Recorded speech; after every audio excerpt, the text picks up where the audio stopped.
regarding also the situation of Manchester United. On Manchester United, we have to involve, as part of our conversation today, a couple of things. The first one, Crescencio Somerville, in this moment, as I told you yesterday, completely cold. Roma are in negotiations to sign him. Why Manchester United are cold? Because Manchester United, until they have Marcus Rashford at the club, they keep maintaining the current structure up front. Then, if at some point during the summer transfer window Rashford goes elsewhere, I will keep you posted. I will let you know, and in that case, there is open doors at Manchester United to welcome one more player on the wing. At the same time, Manchester United are not completely closing doors to the possibility of Marcus Rashford staying at the club, because Rashford will start the preseason at Manchester United. Marcus Rashford is really looking forward to the opportunity to work with Michael Carrick. Michael Carrick is looking forward to this. I'm told that Carrick is really excited about the opportunity to work with Rashford and to try to change and revive his Manchester United career. So Rashford and United will give a chance to each other. Giving you all the latest updates in and around Manchester United, updates on the midfield situation again, and I will say this nearly every single day now, but David Ornstein has dropped us an update. We're going through all the links and reports that are coming out from all the other media outlets as well regarding Manchester United's what looks like two main targets now. Well, David Ornstein has dropped an update on the Athletic pod regarding Manchester United's situation with that third midfielder. Now, Ornstein himself, Fabrizio Romano, every single journalist has said third midfielder coming in. We know all the situation, we know what's been going on the last couple of weeks, and this is definitely happening for United. It's just when and what United are doing.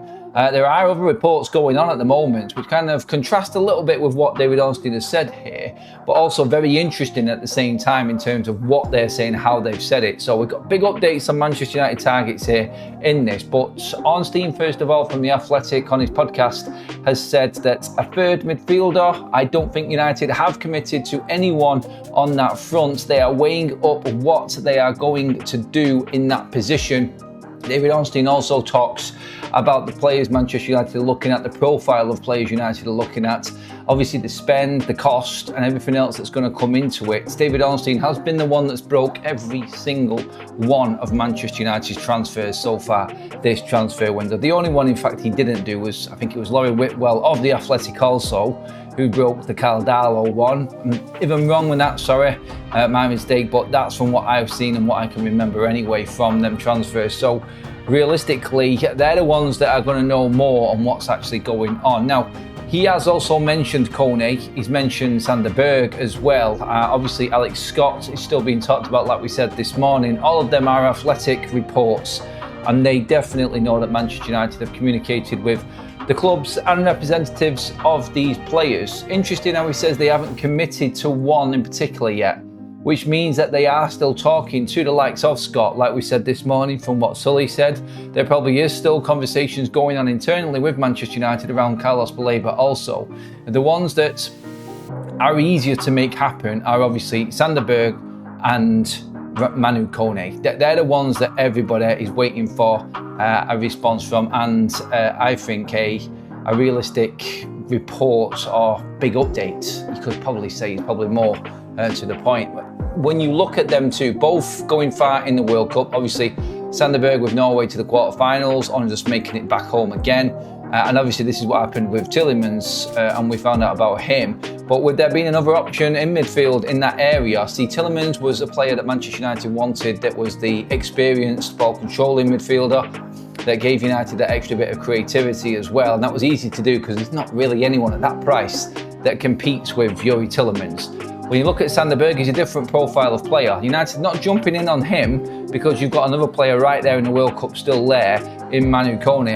And my stance on this and my look on this, and using what we've known and how this window has broken down already, is that Man United are probably waiting for Kone to finish before they commit to any other transfer. If they know that Kone is going to be open to going to United, they may then go in and obviously make an offer for him. If not, then they're going to go for someone else. Sander Berg has probably already been spoken to, and I'm guessing here, but I'm pretty confident in guessing this, that I don't think that Sander Berg would have any issue in moving to Manchester United.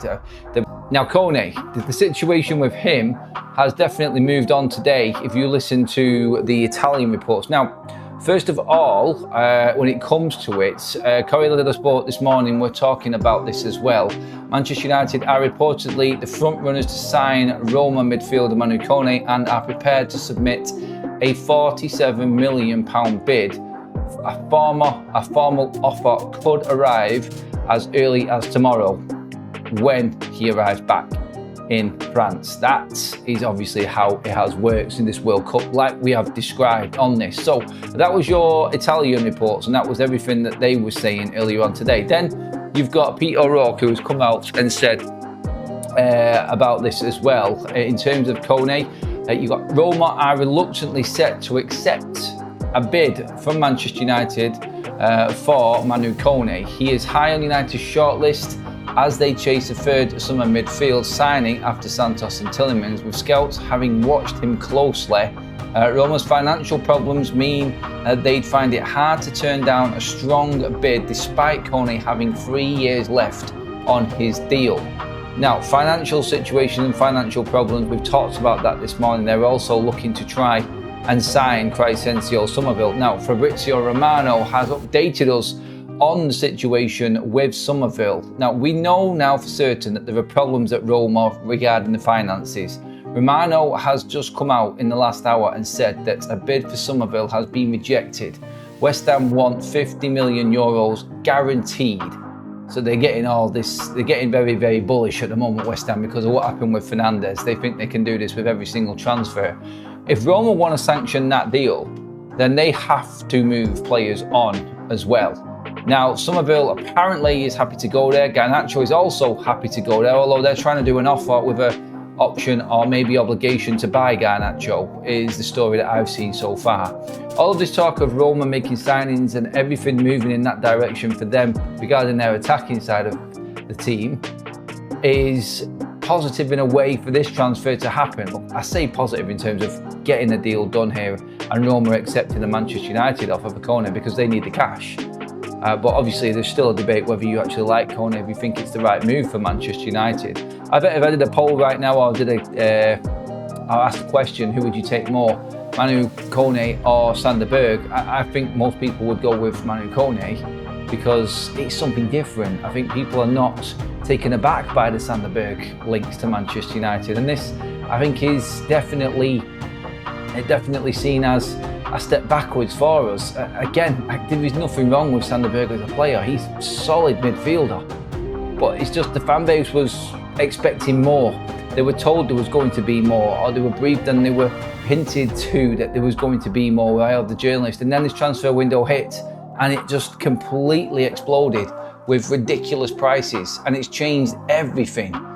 And now it is literally Manchester United just turning to plan B or C, whatever you want to call it, and trying to make sure that they have got enough depth in midfield this season. And look, they may have to go again next season, like we said before. Manu Kone, I think, would still be a player that Manchester United could look at as a future signing. So guys, on this and much more, remember to subscribe to the channel, to keep yourself updated here, because every single day we'll have plenty of stories. Like this video, turn on the notification bell, subscribe to the channel, comment, because I'm reading you, and then we will be together during this crazy summer transfer window. The best part is starting now, after the World Cup. Thank you.